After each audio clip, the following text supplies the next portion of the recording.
In the 3 days, I think we did a good job of sticking to the plan. We know who we want to be. We know where we want to go. And we know before you build the roof and you put the walls up, you got to build the foundation and start. And that, for us, that starts up front. We want to be great on both lines. We want to be able to dominate the line of scrimmage. And we want to play Cleveland Brown football. And that's play like a Brown. I think we brought guys in here that will play like Browns. We got guys in here that will compete and play relentless, chase the ball on defense, be aggressive on offense. And again, I guess for me, I'd say at the core of football is about imposing your will on your opponent. We want to try to do those things. You know, the quarterback position was, I know there was a lot of speculation even during the draft that we were looking to move up. We even report looking to move up today. You know, to me, it was all about having a game plan and sticking to it. So it, you know, and it was evidenced by the picks that we ended up with. It's the nice thing to be able to sit back now and look at these names here in front of me. And so many of them are guys that we've been talking about for a long time. I thought Ray did a masterful job of you know, taking some calculated risks with some trades and moving up and moving back and kind of knowing where guys were going to fall and where we could take them to get great value. So it's, you know, there's so many guys that we felt we got great value on. And the quarterback position was just something that never really worked its way into the conversation.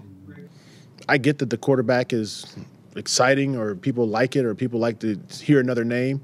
But if I got another credible guy that makes me better from 23 to 45 on my roster, and I just took a quarterback just to take him and say that I have another guy that can go to practice, I'd rather take that guy that helps me get better between 23 and 45. And then when I do have an opportunity to take a quarterback that I think can actually come in here, compete, and be better than some of the guys that I have, I'll take him.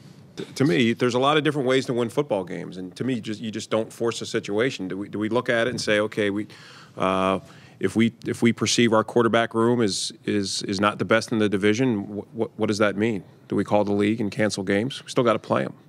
So, again, it's a lot of different. I don't think we can emphasize it enough that you know, we're going to build a football team. We're not going to over prioritize the quarterback position. How will your offense be different in 2015 from last year?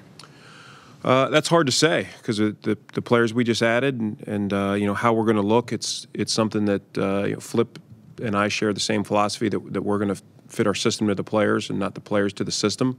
So we have a playbook that might range in inventory like this, and depending on who our players are, this end of it might be highlighted. It might be highlighted in the kind of the middle section or over here. It just depends on who we have. We're going to do what we do well. And right now we don't know what we do well until we get our guys out there on the field and start to work some of his concepts. And you know, a lot of what we do in the spring is we're going to throw a lot of stuff against the wall and see what sticks.